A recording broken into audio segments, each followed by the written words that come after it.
Good evening, good evening.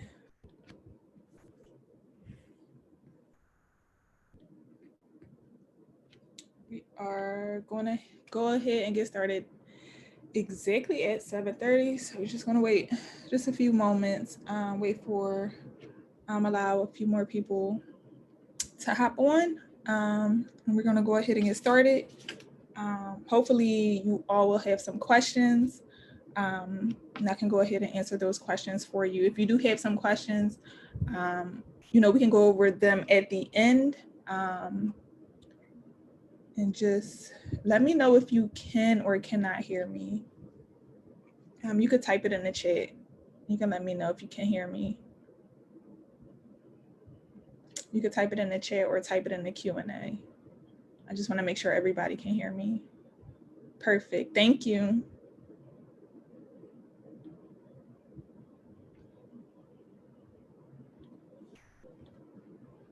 Perfect. Perfect.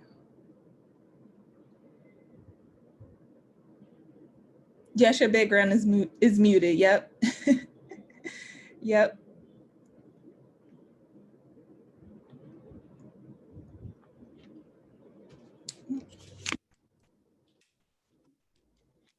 We're going to go ahead and get started. I don't want to hold everyone too long. But I put together this webinar just because with everything going on with the virus, real estate has not slowed down at all. It's actually picked up, and it's very, very competitive. I've had clients, whether it be last month or even this month, submit offers, and they've all been multiple offer situations, meaning that multiple people have submitted an offer on one particular property. So I figured it would be a good topic to discuss, a good topic to educate future home buyers on, how to go about buying a property in a competitive and a hot market. Philadelphia, as we know, is already a competitive market, but with everything going on, some thought that the market would slow down, but it's actually hot and it's very, very competitive. Let's see here. So Susie Orman herself said, owning a home is the keystone of wealth, both financial affluence and emotional security. I tell all of my clients, I work with a lot of first-time home buyers, and I tell a lot of my clients, getting your first property is the key in the setup to getting your second property, your third property, etc. I know that was the case for me. When I purchased my first property, this was probably about 8 years ago. I purchased my first property, and I actually just recently sold that property back in April. But just the proceeds that I made from just buying that property was insane. I barely did any work to the property. It just came from appreciation, basically the value going up in the neighborhood without me having to do any major repairs to the property. I was basically able to sell that property for a large profit. So again, you don't have to be in a home long, but buying your first property can set you up to buy your second property, your third property. Even if you're looking to invest, it can basically set you up for future home purchases and generational wealth. That's why I'm a strong advocate for real estate and owning real estate. So my mission is to help individuals create generational wealth through real estate, finance, entrepreneurship, and education. And of course, this mission is performed through webinars, trainings, and workshops. Um, and my goal is basically to help 20 individuals purchase a piece of real estate, whether it be their primary home or an investment property, before the year is over. So my goal is to help 20 individuals from now until the end of 2020 to purchase real estate, whether it be their first home or investment properties. So on today's agenda, basically, we'll talk about where your credit score needs to be in order to purchase a property, items needed to get pre-approved for a mortgage, why exactly the real estate market is so hot, the importance of making a decision and being able to make a decision in a competitive market, why strong offers are important, and grants that are available for first-time home buyers. These grants come in handy, and I'll touch on how handy they came in for one of my clients that just recently closed on a property last week. So just a brief introduction about me. My name is Danielle J. Smallwood. I am a licensed realtor here in PA. My license is with Keller Williams.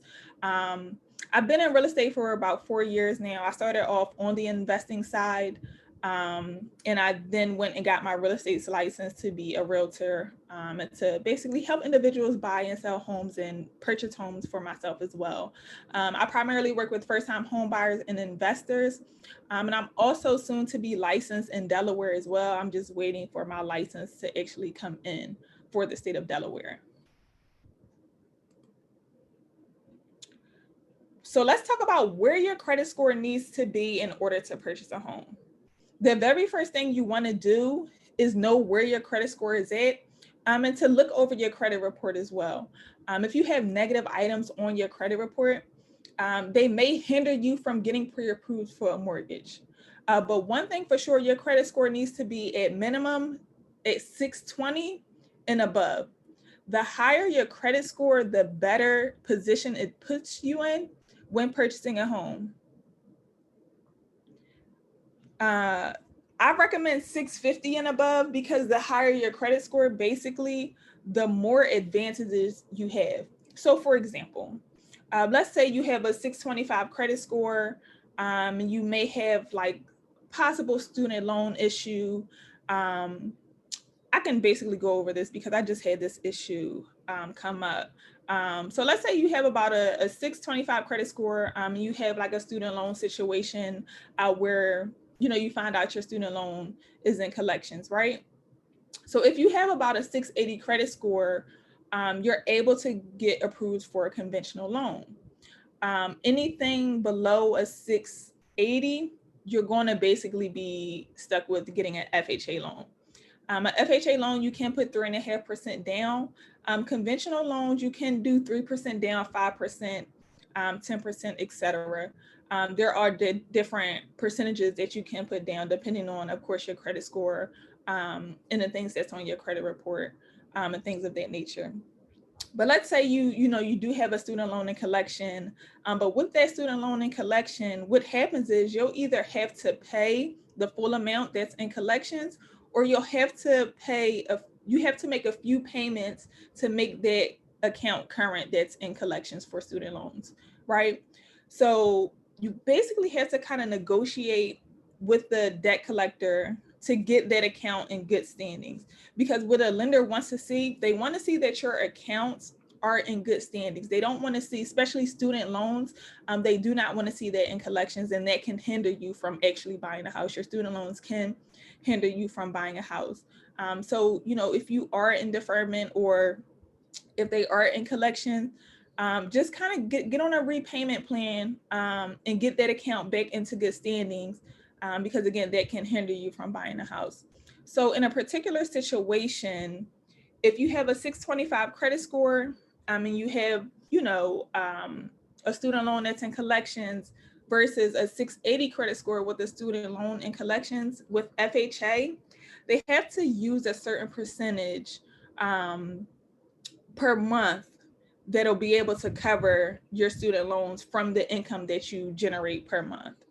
So in some cases, it can be 5%. So if you have a $30,000 student loan that's in collections, and they have to use 5%, they have to use a 5% rule, that's a large amount, and it can hinder you from actually purchasing a property.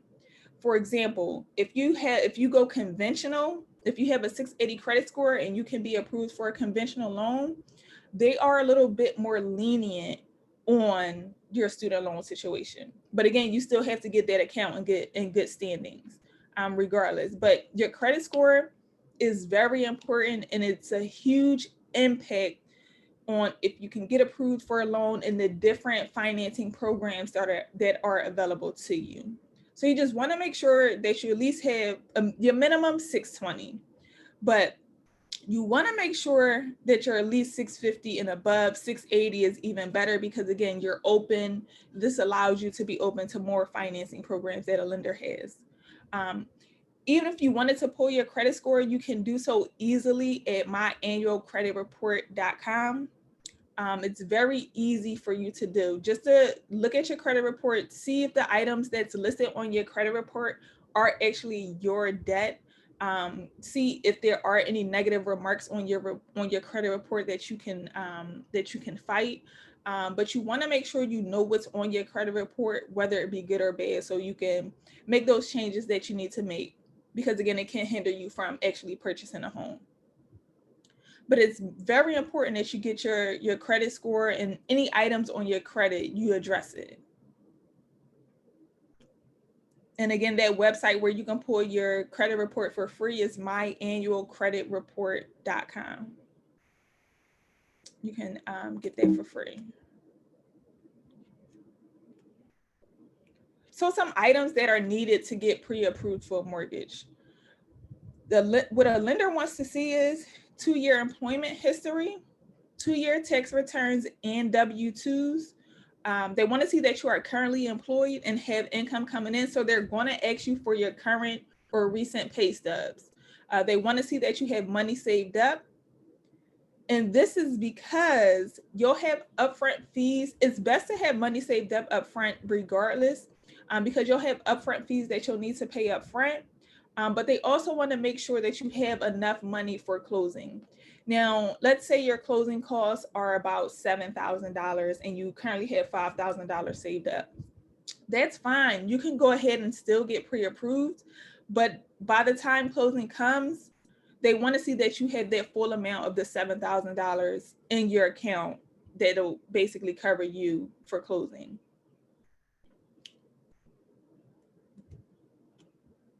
So let's talk about why the market is so hot. The market, when I tell you guys the market is hot, it's crazy. It's crazy. I think this is, I've been a realtor for 3 years now. A little over 3 years, and it has not been like this at all in my 3 years. It's been crazy, but not as crazy as it is now. And it's not something to, scare you or anything like that. It's just to prepare you, right? So my whole thing is about being prepared when the time comes for you to buy a home. So why the real estate market is hot? The real estate market is so hot due to there not being enough listings. So there are not enough sellers willing to sell their home, but there are a ton of buyers. So when that happens, it creates a multiple offer situation. Let's say, for example, there are five homes that's listed on the market, listed for $150,000. But there also are about 15 buyers that have been pre-approved for $150,000. So when that happens of course, you have to shop in your pre-approval price range. But when that happens you have those 15 home buyers that are looking at the 5 properties that are listed for $150,000.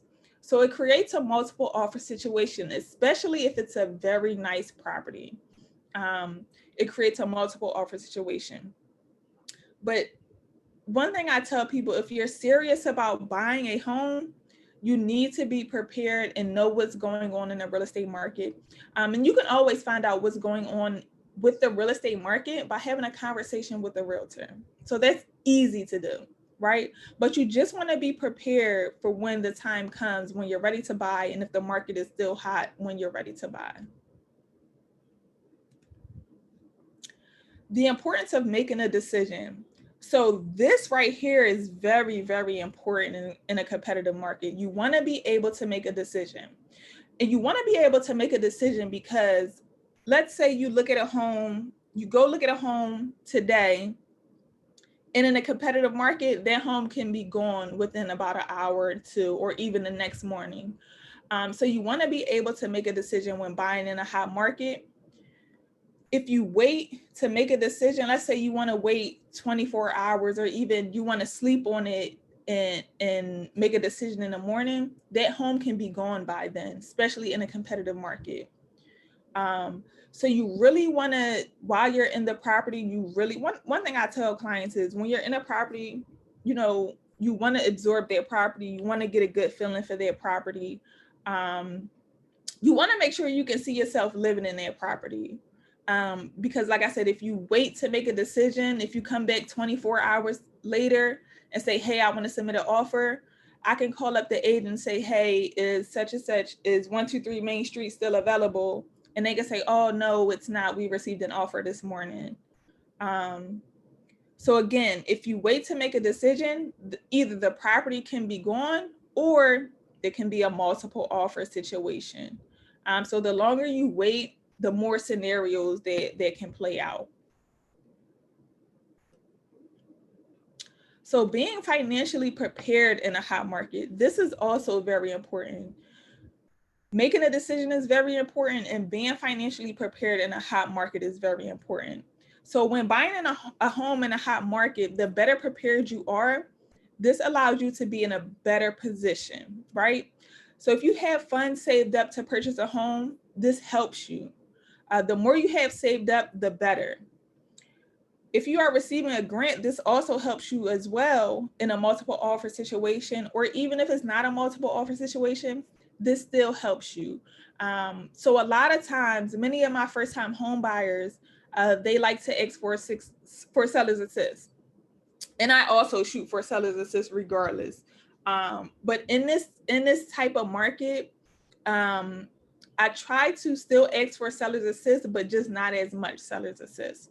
So for example, if you're pre-approved for a FHA loan, the maximum amount of seller's assist you can ask for is 6%.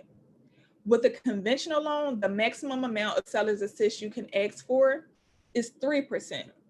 So basically what seller's assist is basically the seller assisting a home buyer with covering some of the closing costs from the seller's proceeds. So let's say you're looking at a home I'll just do easy math. Let's say you're looking at a home for $100,000. You submit an offer at $100,000 and you ask for 6% seller's assist. And let's say the seller agrees to that offer. So what that basically means is you're purchasing a home for $100,000 and the seller has agreed to give you at closing $6,000 towards your closing costs. So the seller is basically giving you money to help you cover your closing costs. And a lot of times sellers are willing to offer seller's assist, but just understand in a competitive market, and if there are multiple offers happening and multiple offers are being received by the one seller, they're gonna 9 times out of 10 go with the offer that's not asking for a lot of seller's assist or not asking for seller's assist at all. Because again, that's more money in their pocket, and that offer is a stronger offer. And this is why I say being financially prepared in a hot market is important. Because if you have a grant, a grant helps you with covering closing costs, so you don't have to ask for seller's assist, which is also another reason why I say have money saved up. Because if you have some money saved up as well as a grant, you can get into a home with little money out of pocket. And this also makes your offer look stronger because you're not asking the seller to assist you with closing costs. So that's just something to keep in mind. So why strong offers are important? Strong offers are important in a competitive market because, like I said in the previous slide, a strong offer is the reason why your offer is going to get accepted. A strong offer is basically you presenting your best offer. And there's different ways you can make an offer strong. It can be terms, specifically terms within the offer, such as closing date. If you can close, and so if you have all of your funds for closing and everything like that, closing in 30 days. Earn your earnest money deposit. So basically what an earnest money deposit is once your offer gets accepted, you have to put down a deposit, which is called an earnest money deposit. And this can range from $1,000 up to $5,000, sometimes up to $10,000, or even higher depending on price point and things like that. And if it's a multiple offer situation, I normally request that my clients put down a little larger deposit. It doesn't have to be a massive deposit. It can be, a little larger than $1,000. So for example, let's just use the $100,000 offer that we were discussing previously. Let's say we're submitting an offer for $100,000. We know it's a multiple offer situation. And instead of just doing $1,000 deposit, we might want to do like a $3,000 deposit instead. But understand that the money that you put down as a deposit goes towards your closing costs. So I want to make it make sense, right? So if your closing costs total, let's say your closing cost total is $7,000. Your total amount of closing costs is $7,000, and you're putting down $3,000. That means the difference from what you're putting down and what you have to bring is what's that? Seven, 5, 4. So that's $4,000 that you have to bring to closing, right? So that's the $3,000 that you already put down, plus the $4,000 that you need to bring to closing, which totals $7,000. So the more money you put down, basically the less you have to bring at closing. The less you put down, basically the more money that you have to bring at closing, but it's still going to total that total amount that you need to bring to closing. But also more terms that can make your offer look strong: inspections that you elect, your inspection period. In normal cases, your inspection period can be about 10 days to 14 days. To make it look presentable or nice to a seller, you can either keep it at 10 or 14 days, or you can reduce it to 7. It all depends on what you're comfortable with. Also, another thing that I've started doing with competitive offers, and I don't normally do this for like first-time home buyers or individuals that are looking to actually live in a property. This is more so for investors. Sometimes I recommend that my clients pay the seller's transfer tax, especially if it's a very competitive property, to multiple offer situation. I have been in a situation where my client, wanted to pay the transfer tax, and due to their reason, that's the reason their offer was accepted. So it's different ways that you can make your offer look strong and enticing to a seller. So just always keep that in mind as well. So grants. There are grants available that help you with closing costs, that comes in handy. Now, there are a few different grants that are, depending on location where you're looking to buy, there are different grants available. Lenders have special grants that are available, but grants are very helpful when you're in a multiple offer situation, like I said previously, because you're not asking the seller for seller's assist if you don't need to, right? So this is enticing for a seller because they're keeping money in their pocket because you have a grant available that's going to assist you with covering closing costs, right? A lot of grants are a first come, first serve. So you want to make sure, especially if you're looking to buy, I always say shoot for a grant. If you could get a grant, shoot for it. But they are first come, first serve. And many of the grants are for first-time home buyers. So many grants that are available are for like first-time home buyers. None are for investors or anything like that. Most are for first-time home buyers. But again, the grants are very, very helpful when you're in a multiple offer situation. Extremely helpful. And these are some of the grants that are currently available. You do have your Philadelphia first-time home buyer program that's available. If you're looking to purchase a home here in Philadelphia, these are more for single family properties. The grant is $10,000 or 6% of the sales price, whichever is greater. That goes towards the purchase of a home. I actually just had a client use that grant last week. Between the grant that she had and the down payment, I want to say that was a multiple offer situation. She only put down $1,500, $1,500 was her deposit down. She had the Philadelphia first time home buyer grant. We closed last week and she had to bring $590 to closing. So basically, between the deposit that she put down and the amount of money that she had to bring to closing was about $2,100 to purchase a home, basically. $2,100 out of her pocket to purchase a home. And that's not including inspections. So if you include inspections, that can run you, depending on what type of inspections you elect, that can run you between $500 and $1,000. So let's just go with the higher price of $1,000. And she had to pay for an appraisal, which was $500. So between the deposit, the appraisal, which is 500, and the inspection, and then what she had to bring to closing. So you have $1,500 deposit, you have $500 appraisal, which totals $2,000. You have $1,000 in inspections, which is $3,000. And then she had to bring $590 to closing, $590 to closing. That's $3,590 basically out of her pocket to purchase a property.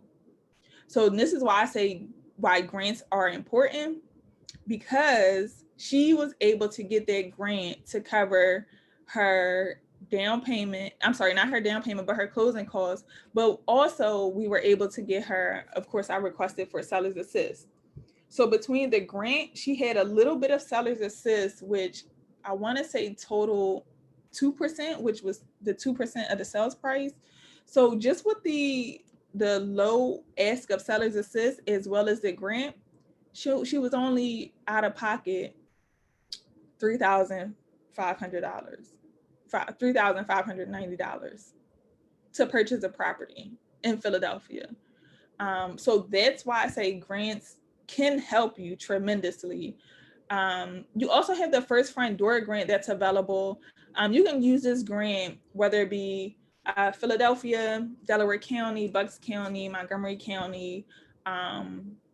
You can basically use this grant all over.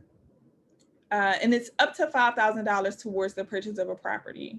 A lot of people use the first front door grant, but that grant normally runs out pretty quickly because a lot of people actually go after that grant. And it's a pretty popular grant.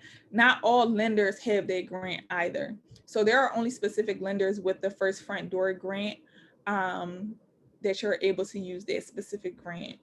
The Delaware County grant, this grant is available if you're buying a property in Delaware County. So you have a Delaware County grant, and then you have an Upper Darby grant, which both are $5,000 towards the purchase of a property. And you do have to be a first-time home buyer. And that's if you're looking to purchase a property in Delaware County. Montgomery County has grants available too, and Bucks County has grants available too. And their grants, I want to say, are $5,000 also. And then you have lenders that have special grants available based on your specific occupation and things of that nature. Some of them do have like different grants based on your credit score as well. That's why I say the higher your credit score, the better, because it do allow you certain incentives. But that's just a little thing on grants. Again, it can help you tremendously. I wish these grants were available back when I purchased. But these grants can really help you get your foot in the door, especially if you don't have a lot saved up, or if you're not looking to, come out of pocket for a lot. Definitely can help you tremendously.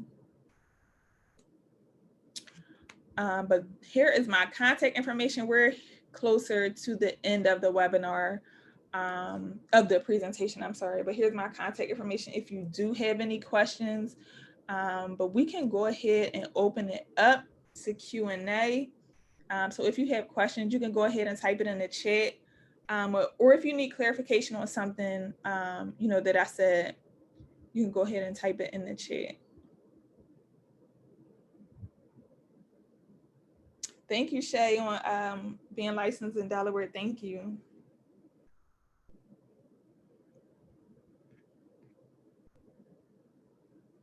But let me know if you got like specific questions on being a first-time home buyer, anything about the current market, any questions about the current market. Yes, Shay, you can get a consultation you can just email me, and I'll send you the link to set up a consultation. For sure. Just email me and I'll definitely send you the link so we can talk.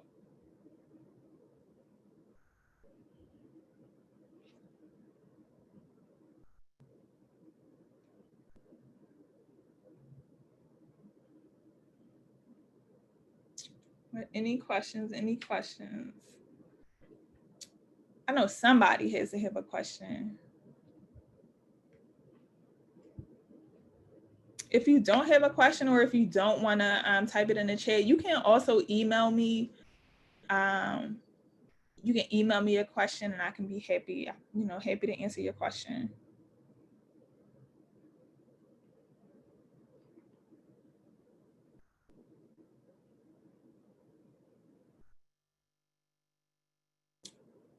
But if no one has any questions,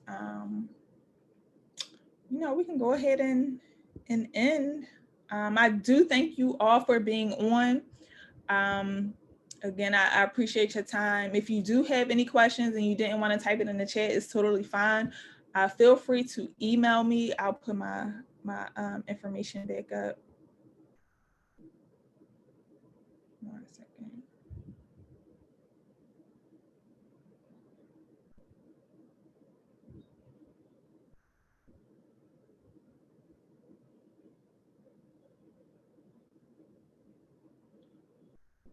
So if you do have any questions, feel free to email me, and I'm happy to answer any questions that you have.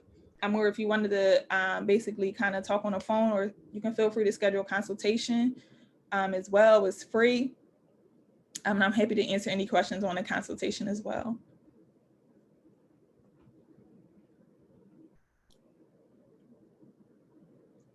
But again, I do thank you. I appreciate your time. I hope this information was helpful to you.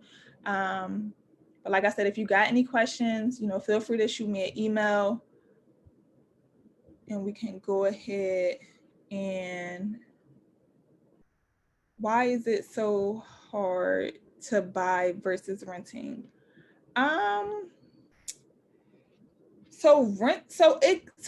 It depends. Renting can honestly be as hard.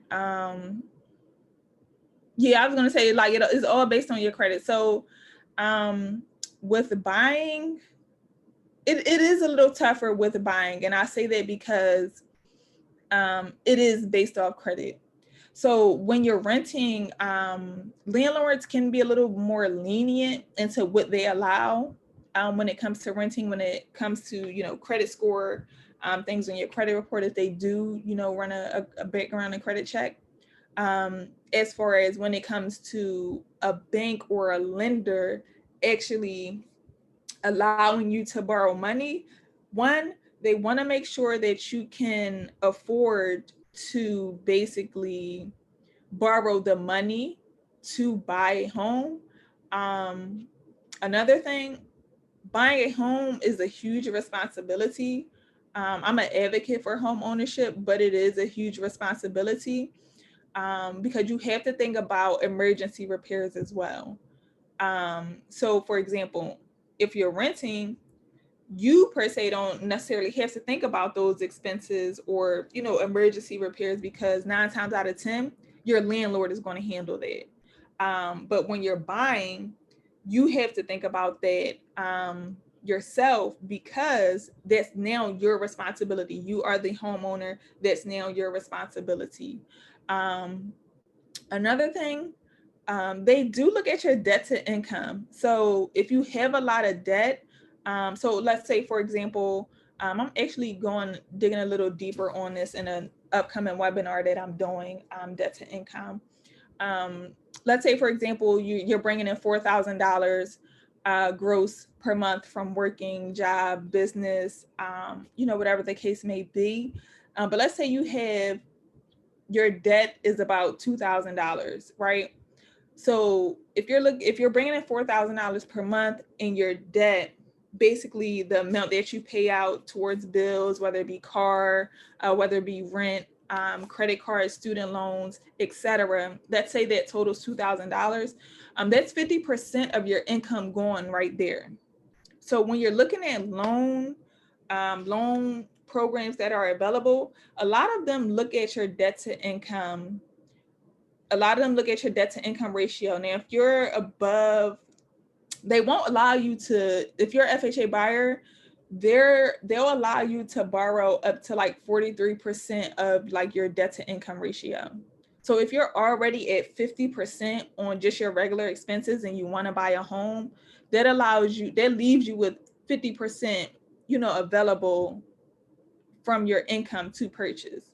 So they take your debt to income into consideration as well. So there are a lot of factors because they want to make sure you're going to be able to afford, what they allow you to borrow. That's just with anything, especially if you lend money out, you want to make sure, especially if you want their money back, you want to make sure that person is credible, to make sure you get your money back. So, it's no different from a lender or a bank. They just want to ensure that they're going to be able to get that money back, whether it be, you paying the mortgage off, or whether it be, worst case scenario, hopefully this doesn't happen, but foreclosure or things like that. So that's why it's a little tough. But they look at a lot of factors rather than, when it comes to renting, a landlord might not be, might not look so in depth to different things like that. Like a landlord doesn't look at a debt to income ratio. They do look at basically what you're bringing in per month, but they may look at some of your debts depending on the landlord, but they're not going to do a debt to income ratio and say, okay, this person can really afford this. Is there a time of year that's best to purchase a home? Yes. So a lot of times it's good to purchase a home during the winter, honestly, because the market is not as competitive. So a lot of times you'll see the market gets competitive the spring and the summer, and like some of the fall. It normally slows down a little towards the fall because of course kids are back in school, and everybody is more so settled in. So honestly, a good time to buy is during the winter. And I say that because it's less competitive, and there are more serious buyers out during the winter months than the spring and the summer. Spring and summer is more so you have serious buyers, but you also have people that's just out there looking just to look. But in the winter, you can get deals also in the winter months. You can get deals in the winter months on homes also. So I say the best time is during the winter, when it's cold out, less competitive. A lot of people don't want to be out in the cold weather and the snow, and things of that nature. Like I said, you can also get deals. So, if you're looking to buy, and if you're not ready yet, I would definitely tell you, check out some homes, during the winter months. And I would just tell you, if you haven't already, check out some homes now to get an idea of, what you want in a home, price points, the neighborhood that you want to be in, things like that. So when, that time comes, you're familiar with the area, what homes are going for in the area that you're looking to live in, and things of that nature. But I would definitely say the best time is during the winter. It's a little less competitive and you can get deals during the winter months. For sure. No problem. Any other questions? And like I said, if you don't have any questions or you didn't feel, you didn't feel like typing it in the chat, you can definitely send me an email. And I'm happy to answer any questions.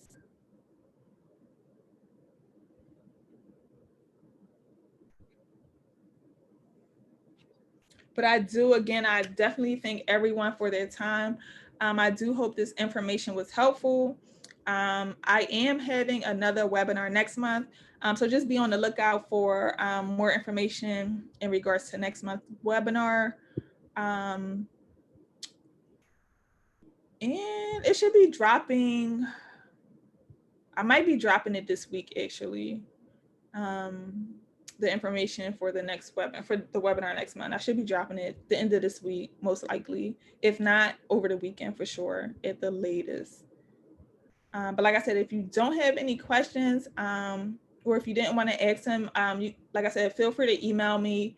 I'm happy to answer questions. But I do hope this information was helpful. But thank you for your time. I appreciate it, and have a good rest of your day. Thank you.